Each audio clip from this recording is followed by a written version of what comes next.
इयत्ता 8वीच्या सर्व विद्यार्थी मित्रांना सप्रेम नमस्कार। सर्व प्रिय विद्यार्थी मित्रांचं आपल्या युट्यूब चॅनलवर सहर्ष स्वागत आहे।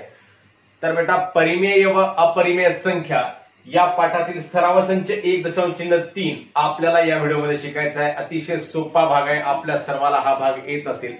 काय करायचं, परिमेय संख्या दशांश रूपामध्ये लिहायच्या आहेत, म्हणजे अंशाला छेदाने भागायचं आणि या परिमेय संख्येचं खंडित आवर्ती दशांश अपूर्णांकामध्ये आपल्याला या ठिकाणी या पूर्ण परिमेय संख्येला लिहायचं आहे। म्हणजे अंशाला छेदाने भागल्यानंतर दशांश अपूर्णांकाच्या रूपामध्ये लिहिल्यानंतर अशा प्रकाराला म्हणायचं आवर्ती दशांश अपूर्णांकामध्ये लिहिल्यानंतर अशा प्रकारच्या परिमेय संख्येला आपल्याला त्या रूपामध्ये लिहायचं आहे।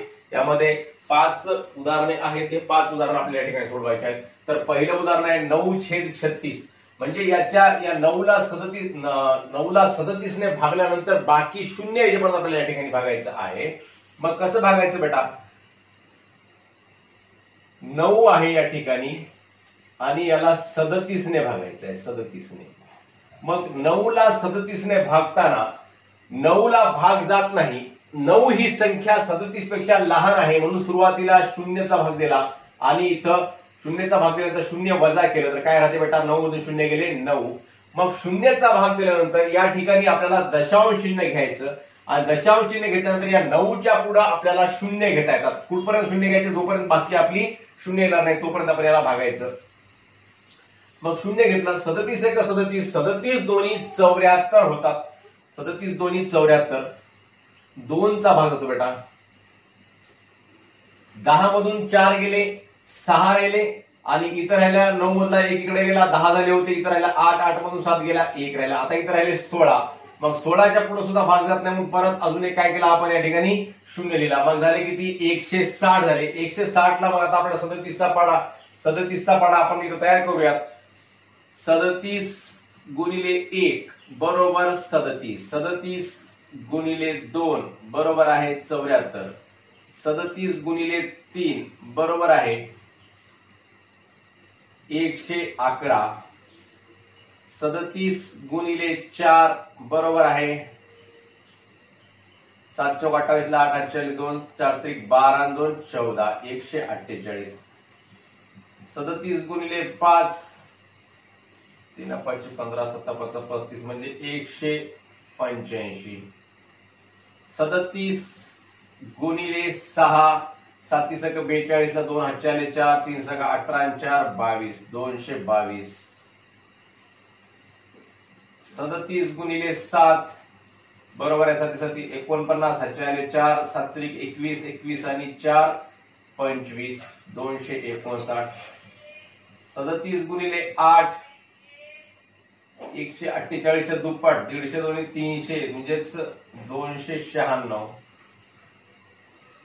37 गुणिले 9 बरोबर आहे 9 7 63 ला 3 हात 6 9 त्रिक 27 आणि 6 33 म्हणजे 333 आणि 37 गुणिले 10 बरोबर आहे 370। तर अशा प्रकारे आपण या ठिकाणी 37चा पाडा तयार केला, जेणेकरून आपल्याला हे भाग देताना सोपं जावं। आता 37च्या कोणत्या पाड्यामध्ये 160 पेक्षा लहान संख्या येते, तर जवळची लहान संख्या, तर 37 चौक 148 ही संख्या कशी आहे, जवळची लहान आहे। मग 160 मधून 148 या ठिकाणी वजा केले बेटा तर काय राहतात, 10 मधून 8 गेले, 2 राहिले, इतर राहिले 5, 5 मधून 4 गेला 1, इथं परत शून्य घेतला, मग झाले किती 120। 120 पेक्षा जवळची लहान संख्या कोणती आहे, 37ला 3 न गुणल्यानं 111 येते, मग 111 वजा करायचे।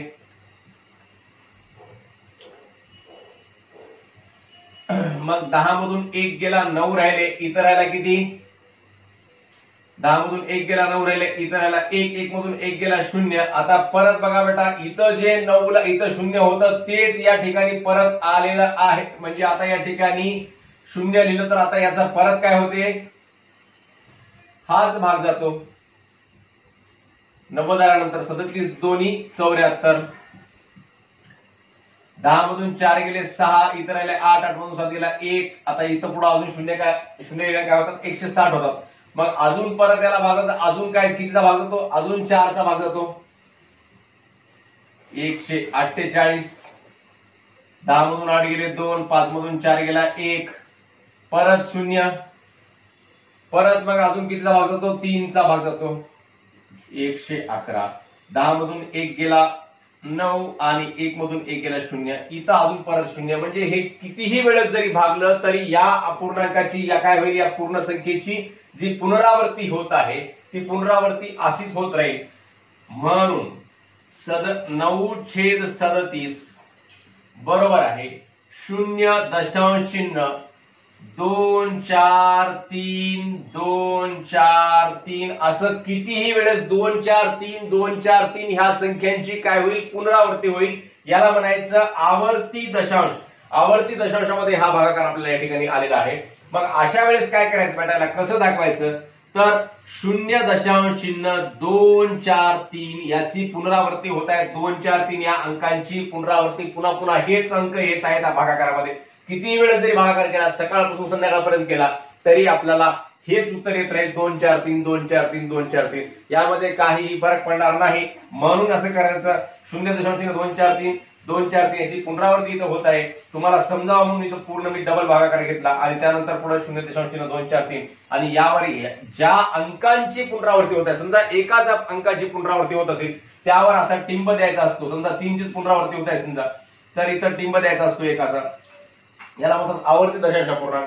आता इथं 3 अंकाची या एकूण 3 संख्येची पुनरावृत्ती होत आहे म्हणून 3 संख्येच्या वर या ठिकाणी आडवी रेष मारली. म्हणजे हा काय झाला, या ठिकाणी या पूर्ण तिन्ही संख्याची पुन्हा पुन्हा पुनरावृत्ती होत आहे. अशा प्रकारच्या म्हणायचं या अपूर्णांकाला म्हणायचं आवर्ती दशांश अपूर्णांक.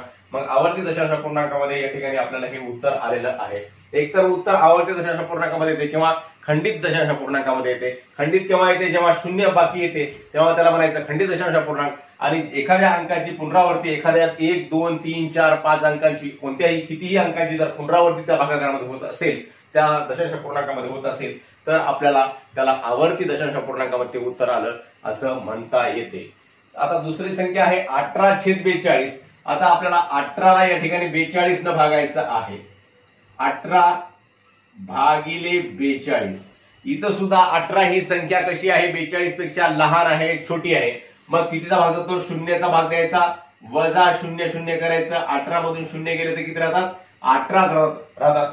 मग 18 आले, इथं 0 आला, 0च्या नंतर दशांश चिन्ह घेतलं, दशांश चिन्ह घेतल्यानंतर आपल्याला याच्या पुढे 0 0 वाढवता येत असत. इथं आपण आता 42चा पाढा तयार करूयात.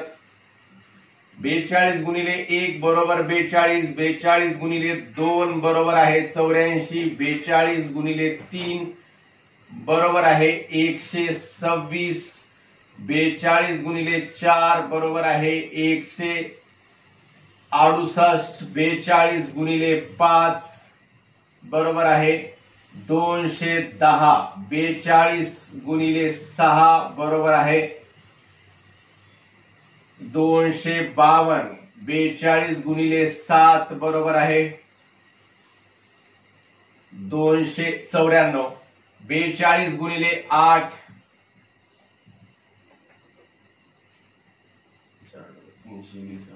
336, 42 गुणिले 9 4 9 36, 360 आणि 92 18 म्हणजे 378 आणि 42 गुणिले 10 बरोबर आहे 420. या ठिकाणी 42चा आपण आता पाढा तयार केलेला आहे. आता 42 ना 180 ला भागायचं आहे. 180 पेक्षा जवळची आणि लहान संख्या कोणती आहे, तर 168 आहे. म्हणजे 4चा भाग चालला या ठिकाणी. मग 168 वजा करायचे बेटा, 0 मधून 8 जातात, 10 मधून 8 गेले, 2 राहिले, तर राहिले 7, 7 मधून 6 गेला 1, परत या ठिकाणी अजून एक 0 द्यायचा. मग झाले 120. 120 पेक्षा जवळची लहान संख्या कोणती, 84, म्हणजे 2चा भाग गेला, वजा 84, 10 मधून 4 गेले 6, इतर राहिले 1, 11 मधून 8 गेले 3, 36च्या पुढे 0 दिलं. जवळची लहान संख्या 360 पेक्षा कोणती आहे, 336 आहे. 336 म्हणजेच 8चा भाग गेला. मग 8 न भागल्यानंतर किती येते, 336 येते. मग 336, 10 मधून 6 गेले 4, 5 मधून 3 गेले 2, इथं 0, मग इथं राहिले 24, 24च्या पुढे परत शून्य घेतलं, जवळची लहान संख्या कोणती, 5 न गुणल्यानंतर 42 ला जवळची लहान संख्या कोणती आहे, 210 आहे, ते म्हणजे त्या ठिकाणी 5 210, शून्य मधून शून्य गेले 0, 4 मधून 1 गेला 3, 2 मधून 2 गेले 0, 30 झाले। आता 30च्या पुढे परत शून्य, 300 झालं। मग 42 गुणिले 7, 7 केलं तर 300 होतात। मग या ठिकाणी काय होतं बेटा, 7 केलं तर 294 होतात। 7 चा भाग जातो वजा 294, 10 मधून 4 गेले 6, इतर राहिले 9, 9 मधून 9 गेले 0। आता या 6च्या पुढे घेतला 0 म्हणजे किती झाले, 60 झाले। 42 1 42, 0 मधून म्हणजे 10 मधून 2 गेले 8, इतर राहिले 5, 5 मधून 4 गेला 1, 18 झाली। तर 18च्या पुढे 0 घेतला की झाले 180 झाले। मग 180 ला 42 न भागला। आता परत बघा या ठिकाणी इथं जे सुरुवात होती 18 ला इथं पुन्हा 18 आलेले आहेत, म्हणजे याच्या पुढचे सगळे अंक कसे होतील बेटा, या सगळ्या अंकांची पुनरावृत्ती होईल। म्हणजे इथं 180 झालं म्हणजे इथल्यासारखंच 180 झालं। आता 42 चोक 168 भाग द्यावा लागणार, पुन्हा अजून याच्यामध्ये 12 उरणार, पुन्हा शून्य घेणार, पुन्हा 120 होणार, पुन्हा 84 वजा होणार, पुन्हा 36 उरणार, पुन्हा शून्य घेणार। म्हणजे पूर्ण ही जी प्रक्रिया पूर्वी झालेली आहे तीच प्रक्रिया पुन्हा पुन्हा होत राहणार। म्हणजेच या ठिकाणी आपल्याला ही इथपर्यंत दशांश पूर्णांक कसे आलेले आहेत, आता याच्या पुढचे हे सगळे दशांश पूर्णांक कसे होतील यांची पुनरावृत्ती होईल। म्हणून आपण याला काय करायचं, इतकी जे 18 बाकी उरलेली आहे याला अशीच लिहायची आणि याला आपण असं लिहू शकतो, म्हणून 18 छेद 42 बरोबर आहे 0.42851 आणि हे जे अंक आहेत किती अंक आहेत, 1 2 3 4 5 6, या पूर्ण 6 अंकांची कशी होईल पुनरावृत्ती होईल। हे मग याला म्हणायचं आवर्ती दशांश अपूर्णांक। आवर्ती दशांश अपूर्णांकामध्ये हा भागाकार आलेला आहे। अशा प्रकारे आपण भागाकार करायचे, म्हणजे जिथं आपल्याला इथून पुनरावृत्ती होईल अशी सुरुवातीची जी संख्या होती ती संख्या जर बाकी आली तर ती संख्या परत पुन्हा भागायची नाही, सुरुवातीच्या संख्येपर्यंत याच्यापर्यंत बाकी आपण भागायचं, किंवा शेवटी काय आला पाहिजे, शून्य आला पाहिजे। दोन्हीपैकी एक तर खंडित दशांश अपूर्णांक असला पाहिजे किंवा मग आवर्ती दशांश अपूर्णांकामध्ये पूर्वीची संख्या जो भागाकार आपला येत आहे तोच भागाकाराची पुनरावृत्ती होत असेल तर तिथं आपला भागाकार थांबवायचा आणि या संख्येच्या पुढे वर एक रेष मारायची, तिला म्हणायचं आवर्ती दशांश अपूर्णांक। त्या आवर्ती दशांश अपूर्णांकामध्ये एखादी संख्याही असू शकतो आणि 2 3 4 5 असे अंक म्हणून एखादी मोठी संख्या सुद्धा असू शकते, म्हणजे 1 अंकी संख्या सुद्धा असू शकते आणि 2 अंकी 3 अंकी 4 अंकी 5 अंकी संख्या सुद्धा याच्यामध्ये असू शकते। जसं इथे या ठिकाणी 6 अंकी संख्या ह्या पूर्ण कशा आहेत, आवर्ती दशांश अपूर्णांक आहेत। तर पुढील भागाकार आपण लगेच बघूयात। तर बेटा तिसरा प्रश्न आहे 9/14। 9 या संख्येला 14 ना आपल्याला भागायचं आहे या ठिकाणी। मग 9 ला भागूया 14 न। 9 ही संख्या 14 पेक्षा लहान आहे म्हणून शून्यचा भाग द्यायचा, शून्यचा भाग दिल्यानंतर शून्य वजा होतात, 9 मधून शून्य गेले 9 राहिले आणि शून्यचा भाग दिल्यानंतर इथं काय द्यायचा, दशांश अपूर्णांक द्यायचा। दशांश अपूर्णांक दिल्यानंतर आपल्याला या 9च्या पुढे शून्य घेता येतात। शून्य घेतला या ठिकाणी इथे झाले 90, 14 1 14 14 2 28 14 3 42 14 56 14 75 14 सके 84, 14 सख 84 म्हणजे 6चा भाग चालला तर 10 मधून 4 गेले 6 उरले, इतर राहिले 8, 8 मधून 8 गेले 0, परत शून्य घेतला याच्या पुढे 14 चोक 56चा भाग जातो, 14 चोक 56 होतात। 10 मधून 6 गेले 4, इथं 5, 5 मधून 5 गेले 0, याच्या पुढे परत शून्य घेतला, 14 दोन्ही 28, 14 3 42 मोठे होतात, मग 14 दोन्ही 28 चा भाग जातो। 10 मधून 8 गेले 2, इतर राहिले 3, 3 मधून 2 गेला 1, परत घेतला 0, 120 झाले, 14 7 98, 14 8 112, 14 8 112 चा भाग जातो बेटा वजा 112। मग 10 मधून 2 गेले 8 राहिले, इतर राहिला 1, 1 मधून 1 गेला 0, इकडे सुद्धा 1 आहे, 1 मधून 1 गेला 0, मग या परत 8च्या पुढे शून्य घेतला, 14 पंचे 70, 14 सकी 84, 14 5 70 चा भाग जातो।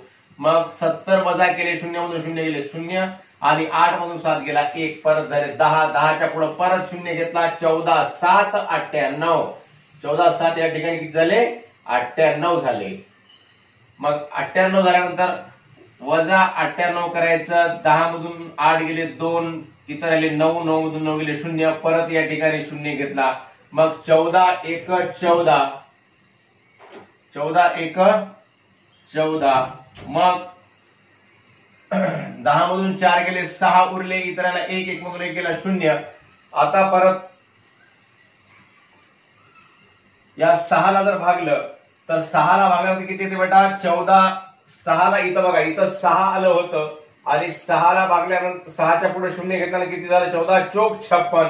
पुन्हा परत 4 येईल, पुन्हा 0 घेतल्यानंतर पुन्हा 40 झालं, पुन्हा 14 दुनी 28 चा भाग जाईल. म्हणजे इथपर्यंत आपल्याला बाकी 6 म्हणजे वरची जे वरच्या आपण भागाकार करत असताना या पूर्ण संख्येला भागात असताना वरच्या कोणत्याही एखाद्या पायरीमध्ये बाकी समजा खालच्या बाकी एवढी आली, म्हणजे एखाद्या बाकीची जर पुनरावृत्ती झाली तर अशा वेळेस आपला भागाकार थांबवावा लागतो. म्हणजे हे जे 6 बाकी आहे ते इथं आली होती, मग 6 बाकी इथं आल्यानंतर आपण 0 घेतला, 0 घेतल्यानंतर आपण इथं 14 चौक 56 चा भाग दिला होता. नंतर पुन्हा बाकी 4 उरली होती, बाकी 4च्या पुढे पुन्हा 0 दिल्यानंतर 14 दुनी 28 चा भाग, पुन्हा 12 उरले, पुन्हा 0 घेतलं, 14 8 112 चा भाग, पुन्हा परत या सर्व मालिकेची पुनरावृत्ती होणार आहे. म्हणून याला म्हणायचं आवर्ती अखंड आवर्ती दशांश अपूर्णांक. आता इथपर्यंत आपला भागाकार योग्य होता, इथं कशाचीही पुनरावृत्ती इथपर्यंत झालेली नाही, पण इथून पुढे कशी होईल या सगळ्या मालिकेची पुनरावृत्ती होईल. म्हणून याला इथून पुढे आपल्याला भाग द्यायचं आवश्यकता नाही.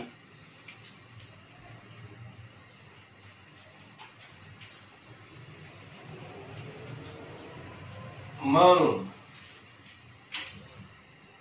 9/14 बरोबर आहे 0.6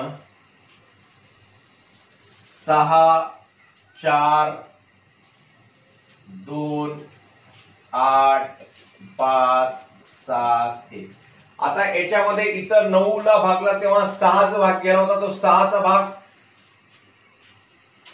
हे 6ची पुनरावृत्ती या ठिकाणी झालेली नाही, परंतु 4 2 8 5 7 1 एवढ्याची पुनरावृत्ती झालेली आहे. म्हणून इथं या 4 2च्या पुढे आपल्याला इथं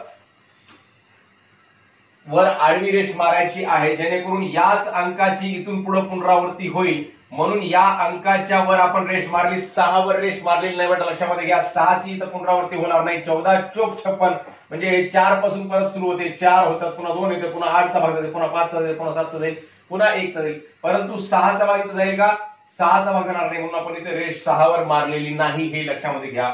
9/14 बरोबर आहे 0.6 4 2 8 5 7 1. त्याच्यामधले 4 2 8 5 7 1 कसे आहेत, हे कसे आहेत आवर्ती दशांश अपूर्णांक आहेत. याच्यामध्ये या संख्या सगळ्या संख्यांची कशी होईल पुनरावृत्ती होईल. 6ची होणार नाही म्हणून 6 वर रेष नाही, हे समजून घ्या. पुढची संख्या आहे ऋण 103/5. मग ऋण 103 ला आपल्याला 103 ला 5 न भागायचं आणि आलेल्या भागाकाराच्या अगोदर ऋण चिन्ह देऊन टाकायचं. 103/5 म्हणजेच 5 न भागा, 5 1 5 5 2 10, 5 2 कितीचा भाग जातो 10चा भाग जातो. 10 मधून 10 गेले 0, वरचा घेतला 3, 3 ला भाग जात नाही, 5 न म्हणून कितीचा भाग द्यायचा 0चा भाग द्यायचा.